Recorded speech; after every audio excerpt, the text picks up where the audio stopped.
বড় বক্তা নয়, এদের থেকে আমি অনেক স্মল। কিন্তু বলি, এবার ভালো করে কোমরটা সোজা করে বসেন তো। আর আমার কয়েকটা জিনিস দেখে নেন যে শিক্ষিত সমাজের অশিক্ষিত কাজ কোথা থেকে আসলো। আপনাদের এলাকায় বিয়ে হয়? বিয়ে লাগে না? না লাগে? বিয়ে বাড়িতে হলুদ মাখা হয়। আরে হয় কি হয় না? কথা বলে হয়।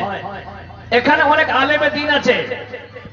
আপনারা একটাই প্রশ্ন ছুড়ে গেলাম, এই যে বিয়ে বাড়িতে আপনারা হলুদ মাখাচ্ছেন, এই সমস্ত জিনিস পেলেন কোথায়? কোথায় পেলেন? কোন হাদিস দ্বারা প্রমাণ নেই, কোরআনকে বাদ দিলাম। নিজেকে শিক্ষিত বলছেন।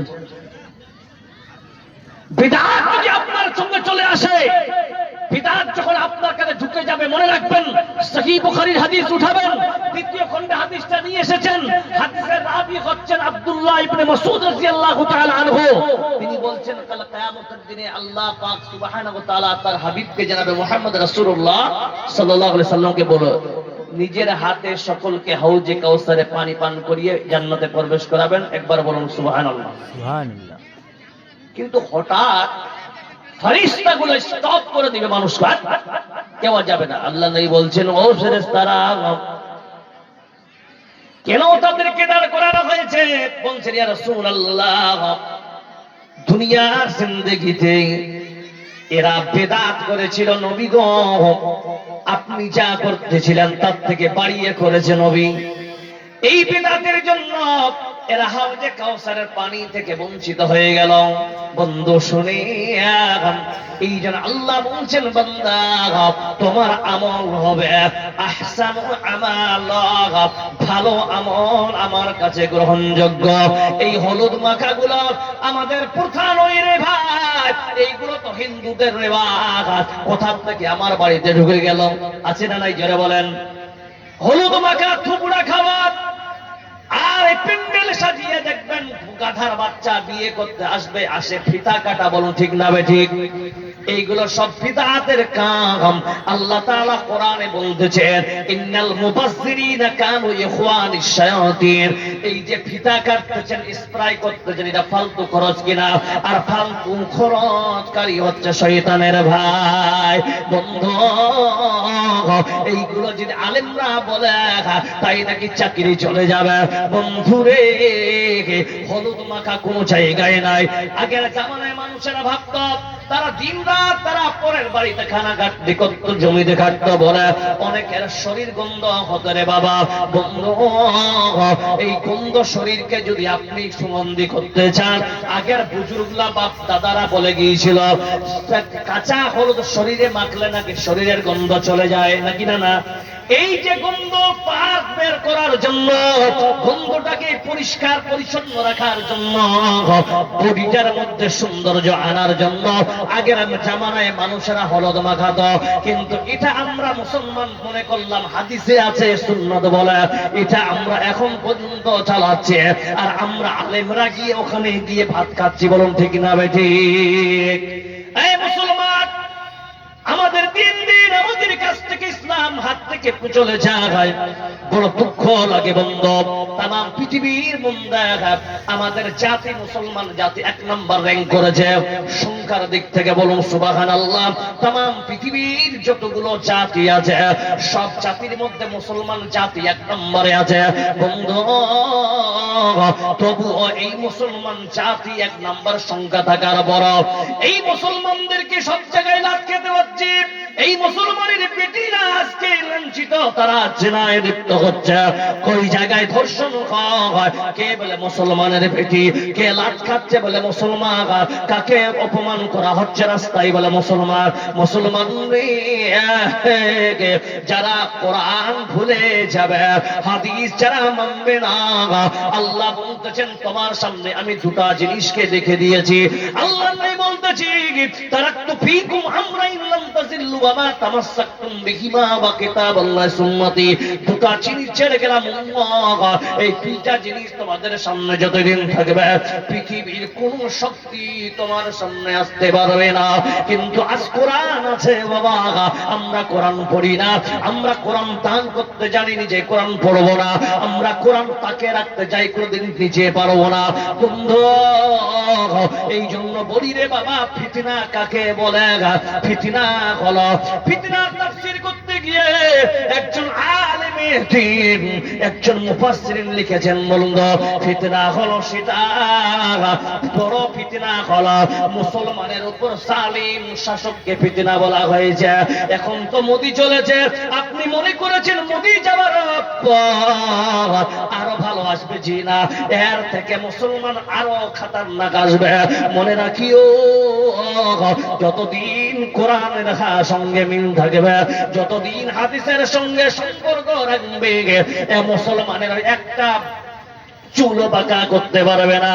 কিন্তু যতদিন মুসলমান কোরআন সুন্নাহকে ভুলে গেছে, লাত খাওয়া শুরু করেছে হে মুসলমান, ও ভাই মুসলমান জোরে সরে একবার নারাই তাকবীর বলুন, জোরে বলুন নারাই তাকবীর। সবাই বলুন দুই হাত খাড়া করে, সবাই দুই হাত খাড়া করে বলুন, হাত খাড়া করেন সবাই, সবাই হাত খাড়া করে বলুন জীবনে নামাজ ছাড়বো না। হাত খাড়া করেন, নামাজ ছাড়বেন না। এক নম্বরে বলছি নামাজ ছাড়বেন না। দারু খাচ্ছেন খান, আপনি সুদ খাচ্ছেন খান, আপনি দারু খাচ্ছেন, আপনি জিনা করেন, সবকিছু করেন, কিন্তু সর্বপ্রথম যেটা নামাজ, এই নামাজ আমরা জীবনে ছাড়বো না, বলুন ইনশাআল্লাহ। এই নামাজ পড়ে, এটা বলে শিক্ষিত মানুষের কাজ। নামাজটা কার? জাহেলদের নয়। দুঃখ লাগে মুসলমান, আজ আমাদের মধ্যে অনেক মুসলমান রয়েছে যারা শিক্ষা থাকতে ও শিক্ষিতর কাজ করছে। দেখেন না, বলেন তো বোরকা পরা ভালো না খারাপ? যারা বলেন, আমি বলছি হারাম। কেন বলছি হারাম? এই বোরকা এখনকার বাজারে যে মেয়েগুলা বোরকা পরছে, একটাও শরীয়তে নয়, বলো ঠিক না বে ঠিক? এই জন্য বলছি ও মা ও বোন, তোমরা নিজেকে শিক্ষিতা মনে করো, কিন্তু অশিক্ষিতর কাজ করতে যাও। বন্ধুরে, এবার আসেন একটা হাদিস শোনাই। আল্লাহর নবী জনাবে মুহাম্মদ রাসূলুল্লাহ সাল্লাল্লাহু আলাইহি ওয়াসাল্লাম, তিনি মুসনাদে আহমদ রিওয়ায়াতটা নিয়ে এসেছেন। হাদিসের রাবী হচ্ছেন আব্দুল্লাহ ইবনে মাসউদ। আব্দুল্লাহ ইবনে মাসউদ রাদিয়াল্লাহু তাআলা আনহু قال رسول الله صلى الله عليه وسلم। বন্ধুরে, আল্লাহর নবী বলতেছেন, ও উম্মতের দল শোনো, তোমাদের সামনে দেখে নাও আমি কেন বললাম মানুষ জিনা করেছো নামাজ পড়ো, মানুষ তুমি সুদ খেয়েছো নামাজ পড়ো, দারু খেয়েছো বান্দা নামাজ পড়ো। কারণ কি রে ভাই, আল্লাহ তাআলা বলতেছেন কোরআনে সূরা আনকাবুত আয়াত নাম্বার 45, আল্লাহ বলছেন, ইন্নাস সালাতা তানহা আনিল ফাহশাই ওয়াল মুনকার। নিশ্চয়ই নামাজ একটা এমন বড় নিয়ামত, এমন বড় নিয়ামত, যেই নামাজ যারা পড়বে ওই ব্যক্তি মুনকার এবং খারাপ কাজ থেকে আল্লাহ বাঁচিয়ে নেবে। কেমন বাঁচাবে বন্ধু? দেখা, একটা মানুষ ভুল করলে ওই বান্দার সঙ্গে সম্ভব, যার মধ্যে জ্ঞান থাকবে রে বাবা, ওই বান্দার দ্বারাই সম্ভব আল্লাহর দিকে ফিরে যাওয়া। বলুন ঠিক না বেঠে? বান্দার কাছে কোনো জ্ঞান নাই, জিনা করতে করতে জিন্দগি শেষ হয়ে গেল, মদ খেয়ে খেয়ে জিন্দগি শেষ করে দিল, কিন্তু আল্লাহর দিকে বান্দা ফিরে আসবে এমন স্কোপ বলে কোনো জিনিস পায় না, কারণ তার মধ্যে জ্ঞান নেই, তার মধ্যে জ্ঞান নাই। বন্ধু ভালো করে শুনবেন হাদিসটা। আল্লাহর নবী বলতেছেন, বনি ইসরাইলের জামানায় একজন ব্যক্তি ছিলেন বড় আল্লাহ ওয়ালা, তার 60 বছরের জিন্দেগিতে আল্লাহ 60 বছরের ইবাদত তার কবুল করেছিলেন। বলুন সুবহানাল্লাহ। শুধু 60 বছর নয়, 60 বছর প্রত্যেক সেকেন্ডে আল্লাহর কাছে কবুল ছিল। আল্লাহর নবী বলতেছেন, ওই বান্দা তিনি তার নিজের খাদিমার সঙ্গে 6 দিন জিনা করলো। কই দিন করলো যারা বলেন? 6 দিন জিনা করেছে, 6 দিন জেনা করার অভাব ওই বান্দার 60 বছরের কবুল ইবাদত বরবাদ হয়ে গেছে। বন্ধুরে এবার ওই বান্দা যখন ভুল দিয়ে বুঝতে পারল, তার কাছে জ্ঞান ছিল, ইলম ছিল, তার কাছে ইলম ছিল, শিক্ষিত ছিল, ও বুঝতে পারল এটা তো আমি কোরআনের বিরুদ্ধে আমল করেছি, এবার কি হবে? ওই বান্দা চিন্তা করল, চল চল চল এমন একটা জায়গায় যাব যেই জায়গা গেলে আল্লাহ ফিরিয়ে দিবে না। ওই জায়গাটার নাম হলো ইবাদতগাহ। ওই বান্দা একবার ভবানীগঞ্জে, একবার আপনারে গেলাগায়, একবার এই সাইডে, একবার ওই সাইডে করতে করতে 3 দিন 2 রাত, ও ফিরিবায়াতিন 3 দিন 3 রাত। 2টা রিওয়ায়াত আছে 3 দিন 2 রাত ধরে না খেয়ে বান্দা আল্লাহর কাছে তওবায় পড়ে গেছে, মাবুদ গো আমি ভুল করেছি গো আল্লাহ, আমি এতদিন ধরে তোমার ইবাদত করেছি, হঠাৎ করে আমি স্লিপিং হয়ে গেছি আল্লাহ, মাবুদ তুমি আমাকে ক্ষমা করে দাও। ওই বান্দা 3 দিন 2 রাত যখন কেটে গেল, একটা জায়গায় পৌঁছে যায়, পৌঁছে যাবার পর ওই বান্দা দেখতেছেন আহারে চোখের পানি ঝরঝর করে পড়তেছি, কোন গোলাম তিনি দেখতেছেন বান্দা কতই অসহায়, চোখমুখ বসে গেছে, জানি না কতদিন ধরে সে বান্দা না খেয়ে আছে। এই চিন্তায় চিন্তিত হয় ওই বান্দা তাকে 2টা রুটি দান করলেন, 2টা রুটি দান করলেন। এই বান্দা 3 দিন 2 রাতের খাবার যে উপাসনা করেছে, যে খাবার না 3 দিন 2 রাত না খাবার সব তার মুছে গেল। আকারে খাবার পেয়েছে, খাবার যখন পেয়ে গেল, এবার খাবার পাওয়ার পর ওই বান্দা যখন একটা রুটি ছিঁড়ে মুখে দেবে, হঠাৎ করে ডান পাশে একজন আল্লাহর কোন গোলাম তিনি বলতেছেন, মাবুদ গো বহুদিন ধরে তোমার ইবাদত করেছি আল্লাহ, তোমার ইবাদত করেছি মাবুদ রে, এই তোমার কাছে আমি ভরসা করে আছি আল্লাহ, তুমি রিজিকের মালিক আল্লাহ, তুমি বলেছো তুমি তো রিজিকের মালিক আল্লাহ, তুমি আমাকে রিজিকের ব্যবস্থা করো আল্লাহ। কয়েকদিন ধরে আমিও না খেয়ে আছি বন্ধু। এই কথা যখন বলা হয়েছে সঙ্গে সঙ্গে বান্দা করলেন কি, ওই বান্দা ওই পাশে একটা রুটি তাকে দিয়ে দিলেন, এবার তার কাছে থাকলো একটা রুটি, এবার দ্বিতীয় রুটিটা ছিঁড়ে মুখে দিবে।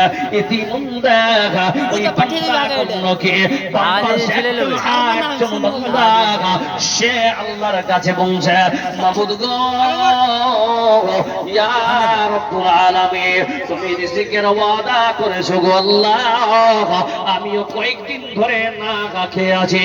ওই বান্দা মনে করলো আরে 3 দিন 2 রাত না খেয়েছি, তবুও আল্লাহ আমার মওত দেয়নি, জানি না এই দ্বিতীয় বান্দা কতদিন ধরে না খেয়ে আছে।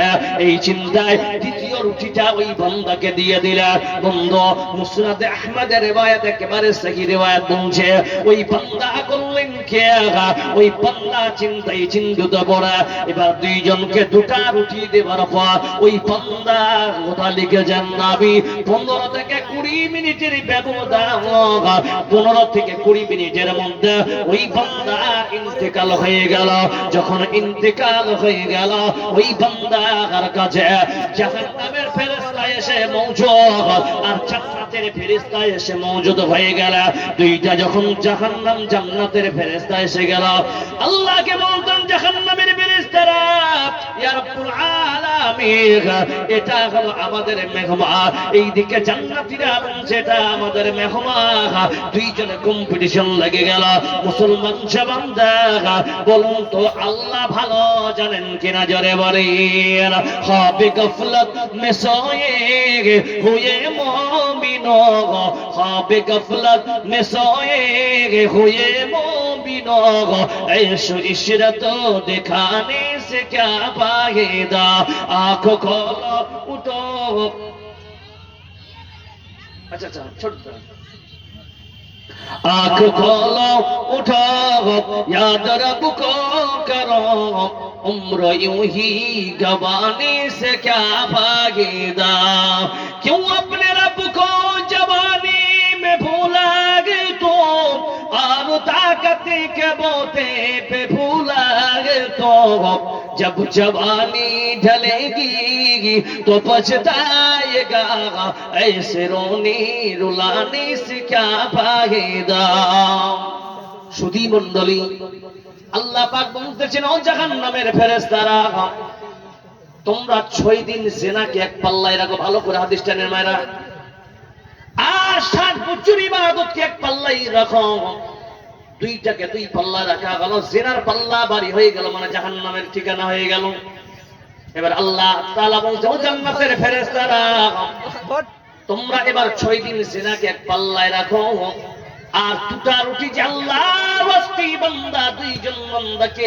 দান করেছে এই দুইটা রুটিকে তোমরা এক পাল্লায় রাখো দুটাকে দুই পাল্লায় রাখা হলো দেখুন বন্ধু দুটা রুটির পাল্লা ভারী হয়ে গেল তার বান্দার ঠিকানা জান্নাত হয়ে গেল বলুন সুবহানাল্লাহ কেন আসলো রে ভাই এত কোনো সন্দেহ নাই কারণ হলো আল্লাহ বাহানা খুঁজেন রে আল্লাহ তাআলা বাহানা খোঁজে কেমন বন্ধ এই জন্য বলতেছিলাম এই জলসাগুলোকে বাদ দিয়ে ছোট ছোট ঘরোয়া প্রোগ্রাম করবে এটাতে বেশি লাভ কি লাভ ছোট্ট একটা হাদিস বলতে সভাপতির অনুমতি মুশকাত শরীফে 250 নম্বর হাদিস হাসান বসরি রাদিয়াল্লাহু তাআলা আনহু থেকে মারবি বলছেন একজন ব্যক্তি বনি ইসরাইলের সে সারা রাত তাহাজ্জুদ পড়তো সারা দিন রোজা রাখতো আর একজন আলেম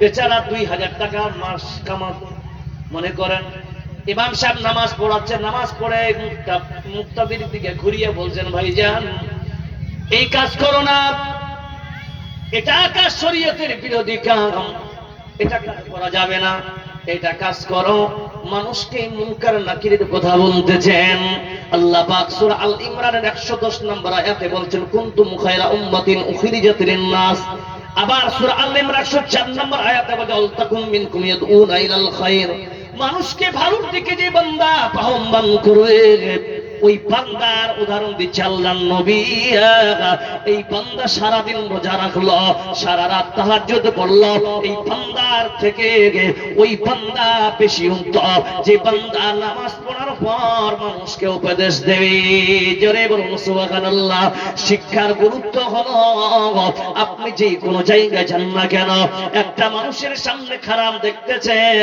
বাধা দিবেন না ভাই আর যদি বাধা না দেন আপনি গুনাহগার হয়ে যাবে এই জন্য বলছি আজকে সমাজের বিয়ে বাড়িগুলোতে যেগুলো বিদআত চালু করেছে সব জিনিসকে প্রত্যাখ্যান করতে হবে জোরে বলুন ইনশাআল্লাহ জোরে বলুন ইনশাআল্লাহ এই মালা বদল চলবে না এই মালা বদলটাও হলো আমাদের শরীয়তের বাইরে ঠোকরা খাওয়া চলবে না হলুদ মাখা চলবে না পদযাত্রী হাজার হাজার যাওয়া চলবে না যদি পদযাত্রী যেতে হয় আগে বান্দা নিকার দোয়া শোনাও নিকার শেষের দোয়া কার কার মুখস্থ আছে হাত খাড়া করেন তো